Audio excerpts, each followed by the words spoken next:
Alright. Nag-iisno ng konti. Andyan na yung yung araw, palubog na. Alas 4 na dito sa amin, dito sa Manitoba. At malapit ng dumilim. Kasi pagka mga ganitong oras na maagang dumidilim pagka ganito eh. So pag December na, talagang mas maaga pa siguro lalabas tayo dahil may dumating na mga bago butcher dito, magtatrabaho sa High Life galing Pilipinas sa Magsaysay at ISO. So dadalawin natin sila at nakita ko sila nung pumunta ako sa BMO sa bangko sa BMO nga. na tinawag ako tapos nagpicture kami tapos binigyan ko sila ng konting advice lang kung anong mga aasahan nila dito. At naalala ko nung mga time na kami naman yung mga bagong dating dito. Kasi nung time na yun, bumunta rin kami sa bangko noon eh. Pero yung i-share ko ngayon na video ay lumang video na to, way back 2021. Nakatago sa baul. So habang pupuntahan ko sila, dadalawin ko sila at i-share ko lang yung video namin nung pumunta rin kami dito galing Winnipeg. Galing yan, actually dapat continuation to ng quarantine namin, kaso dahil hindi ko ma-connect sa mga nangyayari dito. So eto yung pagkakataon connect ko rin yung video namin noon na luma pa. Pagtyagaan na lang yung video kasi medyo shaky at saka cellphone kasi yung gamit ko nun eh. So i-share ko lang yung video namin as memories namin ng batch ko nung pumunta kami dito sa Nipawa. So eto mga katropa, at sana magustuhan nyo at sana pagtyagaan nyo lang.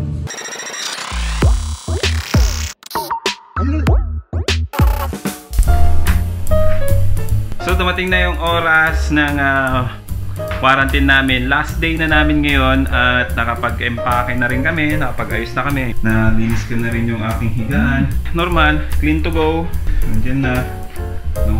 So kailangan linisin lahat ng mga kalat natin dito. Ayan. Linis na linis. Lahat yan, malinis. Ayan. Nilinis namin yan. Nakakaya naman. Kasi syempre kahit ayan. Yan, nilinis namin lahat yan. Yan. Ayos. Tapos kung paano mo kinuha, ganun mo din babalik. Ayan. Disiplina lang natin mga Pilipino yan. Kailangan lang nating linisin yung mga bagay na hindi sa atin at saka kung saan man tayo galing. Mari, nakitira lang tayo, kailangan malinis din yung lugar na ating tinuluyan. At saka doon sa mga hiniram, syempre, hiram lang yun. Kailangan ingatan at kailangan pag binalik, maayos ito at saka malinis pa rin. Ang parking space, kung saan dito lang kami tumitingin, andyan hanggang dyan lang. Ayan. So mahaba-habang quarantine din, bumaba na yung ibang mga kasama namin at pababa na rin ako. Tingnan natin para makalanghap naman kami ng preskong hangin dito sa Canada.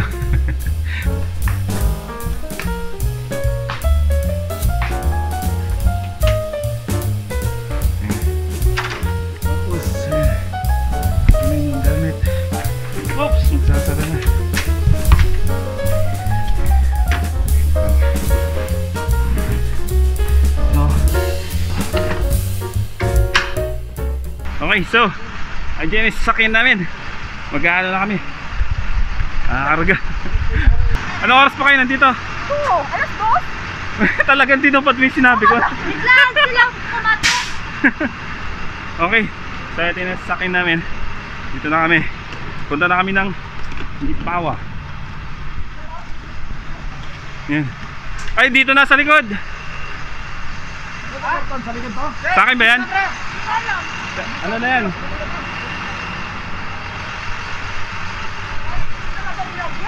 Mabigat yan ba? So ayan, sama-sama na, travel na tayo. Ayun, sa wakas nakalabas na rin kami sa tagal ng panahon. Okay naman. Ayan, makikita at masisilayan na rin namin ang Canada. Whew. So,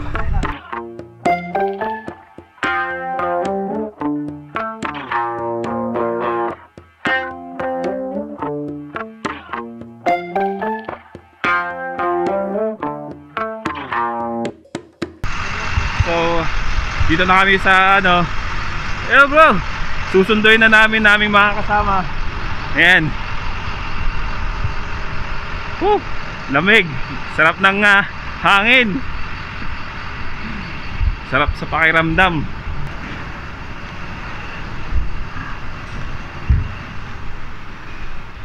Model, kaya?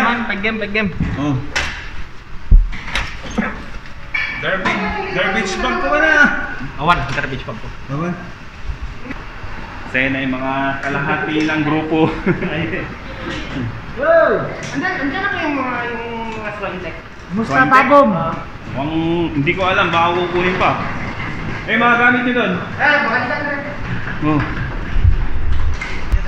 Eh. Ready plastic. Bro, yan nagkukano ka lang hindi. Eh. So, ayan o.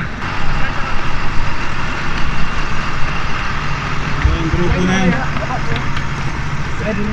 Thank you, pre. Watch deployment 26.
Guys, nandito na kami sa Nipawa and nadaanan namin yung planta kanina. Safe naman kami and thanks to our driver. It's a good driver and hi ma'am, and ayun na, ito yung mga boss namin. So kukunin na nila yung documents at ang gagawin ay ihahatid kami dun sa mga titirahan namin. Ma'am Shirley told us that we need to speak English. Is it really bothers if we speak Tagalog? Hindi. The greater population of this town is Filipino. So, Sean, right? Yeah. Sean said that the greater population here in Nipawa is mostly Filipinos, and it's much better to speak in English if there's foreign Canadians out there, so that they won't get how do you call it? They won't get intimidated. Is what we were talking.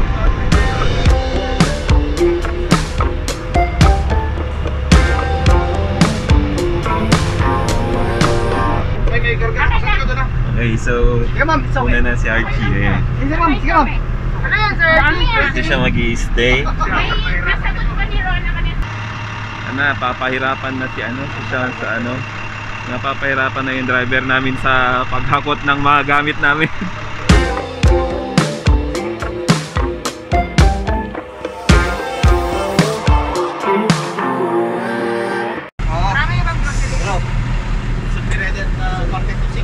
Ingat bro.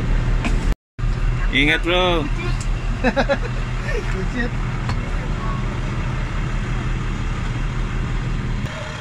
Ako naman na angahin natin dito sa aking humble house. Simple and humble house dito. Ayan. Po. Nandun na, mag-vlog ka na doon sa loob. Yung Ay. landlord mo is may tindahan kasi sila dito. Nagluluto yun ang mga Pilipino din. Oh, Nax naman. Kaya yung tindahan nila, ma'am. Sa Mountain Up. Mountain natin. Hello sir. Hello sir. Thank you. Ma'am, thank you po. Sa ako pa. Bro, thank you. Bro. Imunan ka naman dyan, no? Oh, Imunan ka na, no? mulan ba? Wala pa. Wala pa po sir. Kuya. Okay, so dito na ako sa kwarto. Yun ang video namin nung dumating kami dito sa sa Nipawa, small town. So eto na ngayon, 3 years na ang nakalipas, mahigit 3 years na. At bago tayo dumaan nga pala doon sa mga bagong dating ay magpapadala muna ako. At kailangan kasing kailangan kasi nila sa Pilipinas eh. Push. Nakasalong sa vlogger. Una. Madamag. Shout out to my 1 million followers. Agpadala tayo mata ko. Oo, sige. Pasahod tayo manti. Padala nila kay million. Ay, Diyos mio. So yun, mga kasama natin sa trabaho dito rin sa High Life. At mga suki rin dito sa Tim Horton. Ay, Tim Horton? Tim to. Lagi nagkakamali sa Tim Horton. Interviewin natin si ate kung magkano worth ng mga gold niya. Ayan. May mas marami. May mas marami. Pati nga yung mga gold. Tumigil ka. May mas marami pa nito. Hindi mo lang alam. Hindi pa? Hindi mo lang alam kung sino talaga. Ano kasi yan mga tropa, yung mga gold kasi, ano lang, investment kasi yan, investment.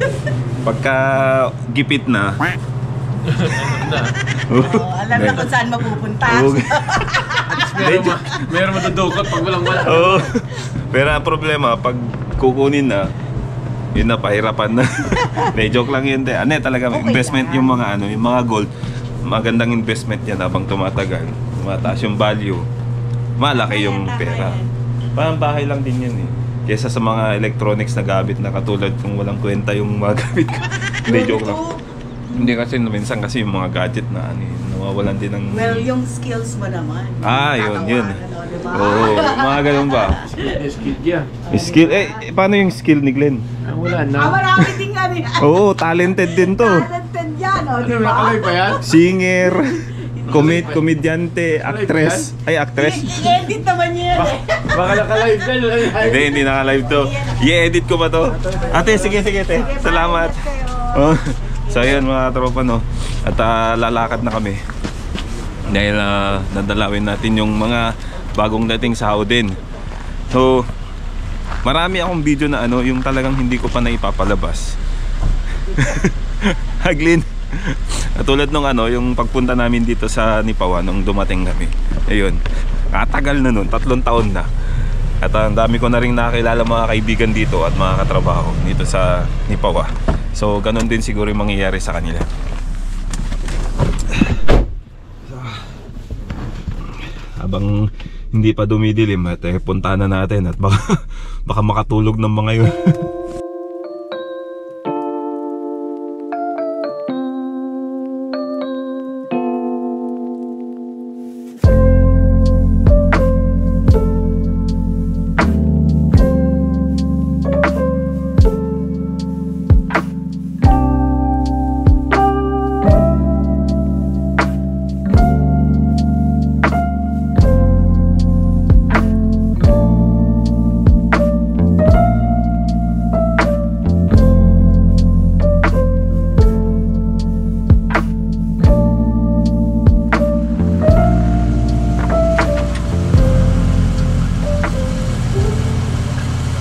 Okay, so nandito na po tayo sa Howden at darating lang galing sa padala nga at grabe, lamig. Taglit. At dito tayo Dahil may bibisitahin nga tayo. So yun, nandito na po ako sa loob ng Howden at nandito na po yung mga bagong dating. Si, ano pangalan mo? Mark po. Mark, saan? Sa Davao. Sa Davao. Sa Tagum ba? Hindi. Hindi, Davao City mismo. Davao City? Turil, Davao City. Turil, Davao City. Tapos si Aris yung nakausap ko sa BMO. Saan din? Sa Sa Manila. Pasig. Pasig. Pasig ako. Pasig. Ay, may ano kami dun sa Ugong. May kamag-anak kami sa Ugong. Sa Ugong sa Pasig. Kapatid ng mama ko, ayun. Tapos, sir, si ano? Leo Bell. Leo Bell. Relapagos. Ayun. Taga saan din, sir? Sa Padada, Davao del Sur. Davao. Davao din, oh, Davao. Tapos Shout out sa ano pala, sa asawa ko at saka dalawang anak ko, si Liana at saka si Alexus. Yung asawa ko si Apple May Relapagos. ayun, ayun. At saka yung ano pala, shout out pala sa Triskelion Padada Council. Ayun. Thank you. Shout out yan, nandito na ako. Sa asawa ko, Jess Berneri. Dalawang anak, si Alia and Apollo. Ayun. Ikaw, sir, shout out. Shoutout mga taga Turil, Davao City. Yung mga kasama ko dyan. Nandito na ako. Pon, kamo na po dire. Punta ka na dito. Oh, kaya din dito sunod. Ikaw daw, sir. Anong pangalan, sir? Yung asawa ko. ayun Martin. yan. Taga Davao. Taga Davao. Davao City. Parehas kayo. Opo. Tapos, shoutout mo yung mga ano, sir. Shoutout ko pala yung asawa ko, magandang asawa ko. Nag-iisa. Pati sa mga anak ko, si Rafael, si Zian, pati si Marty. Ayun. Yun. Yun yung shoutout mo kanina? Yung asawa ko, siyempre. Ilan? Pag-ilan? Isa lang. Siyempre, walang iba. Kamusta ang experience nyo sa snow? Malamig. Yung dating namin dito, grabe pala. Hindi kaya ng ganito lang suot pag sa labas. Nung una, masarap sa pakiramdam, pero kalaunan parang struggle pala dito mag-snow. Dami na sa... Oo, mahirap maglakad.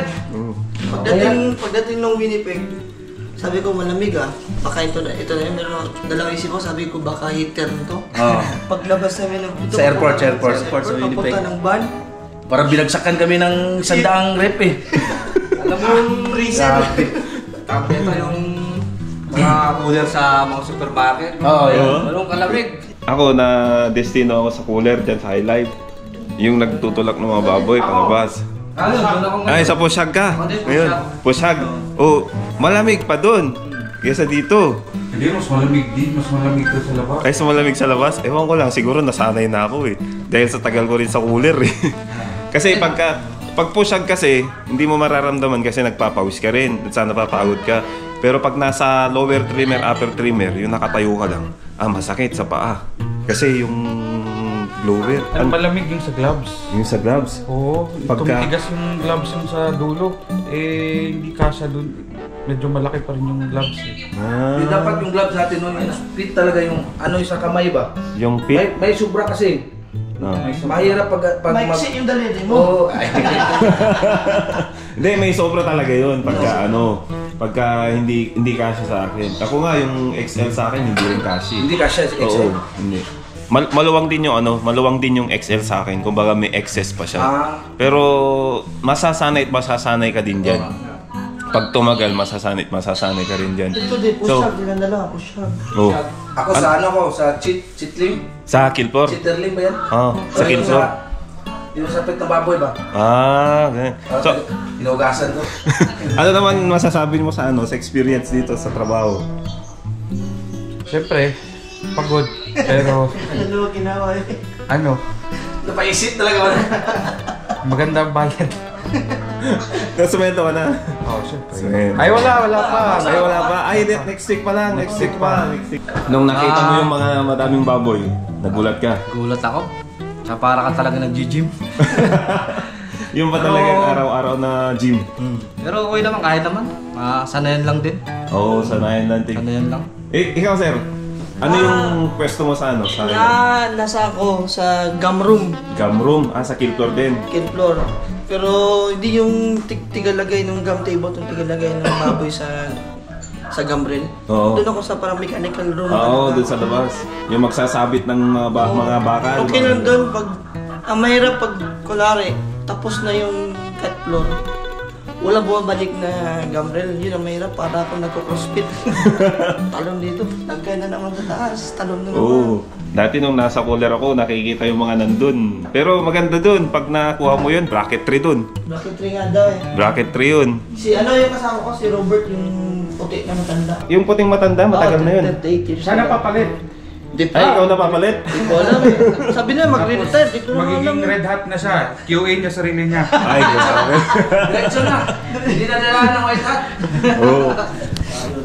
Kaya yung actually mga tropa, mga first time ko lang din sila makilala, pero ang ano nilang kausap, yung pang magaan yung loob ko na kausap sila.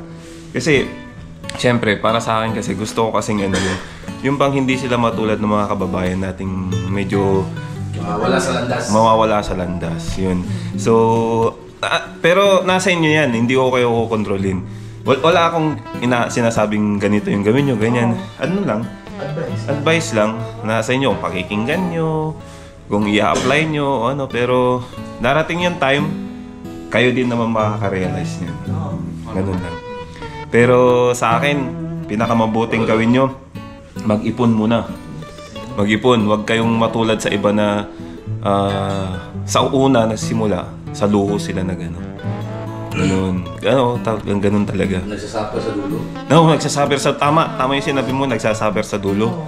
Yung talagang Kasi lubog na eh. Lubog sa utang. isa rin ako doon. hindi naman lubog na masyado sa ano lang, kaya pa, pero yung iba talagang lubog na talaga. Yung may nababalitaan nga kami dito na hindi na nila napaprocess yung papel nila dahil wala na silang pang-process. Wala na silang pang-process. Oo. Ako kasi, bago ako na ganun, sa credit card yun, sa totoo lang. Oo, kasi malaki yung binibigay ka agad-agad eh. Oo, malaki.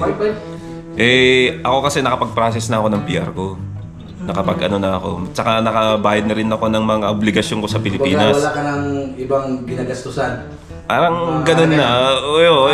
Kumbaga yung in return na sa ilang taon na rin na pagsasakripisyo ko, pagtitipid ko at saka kumbaga yung sarili ko na yung nasikaso ko. Pero medyo nagkaroon lang ng konting problema na kayang-kaya pa namang solusyonan yan. At least nasolusyonan pa. Oo, nasolusyonan pa. Yun yung pero sana wag dumating yung time na. Naibawi pa, naibawi. Oo, kasi dito karamihan. Dito kasi karamihan na temptation. Yung temptation talaga. Kahit saan meron yan, yung mga temptasyon meron yan, kahit saan yan. Oo. Depende na lang sa nagdala or sa sarili mo kung paano mo i-handle yung mga ganyan. Oo, tama. Kakasal lang yan, kakasal lang yan. Bagong kasal. Ayun. Kaya bawal tayo sa mga temptasyon na yan. May anak ka na? Meron, dalawa. Dalawa? Sa kanya? Hindi, sa una. Walang problema yan dahil ako may asawa din dati.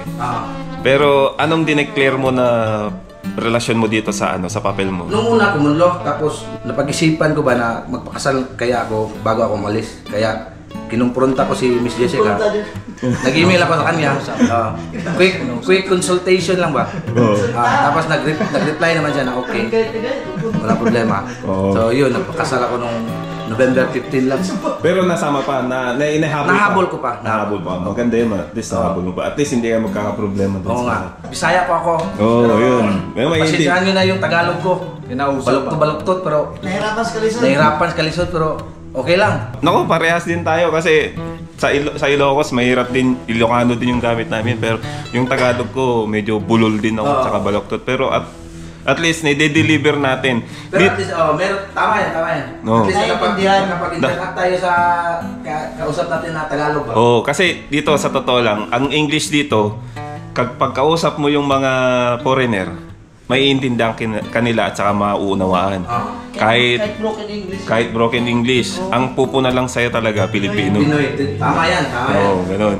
So, ayun mga tropa, kwentuhan lang po muna kami at maraming salamat sa panyaya. At welcome to Canada nga pala sa inyo. Actually, ilang kayong batch? 15. 15, marami. Ilang lalaki? Sa ISO 12. 12 sa Ay, ISO. 24. 13 sa magsaysay. 3 sa magsaysay. Marami. Silent. Oh. So, yun mga tropa, Ano to, kanyang Swintek na. Swintek nasa Steinbach na yung mga yun. Punta na dun. So yung mga tropa no, hanggang dito na lang at maraming salamat at nag-enjoy ko sa kwentuhan nila at may mga pag-uusapan pa kami. Close ano na to? Close cam na. Thank you. Bye. Baby, you give me ice and fire. Kumpronta? Ano, galit na galit?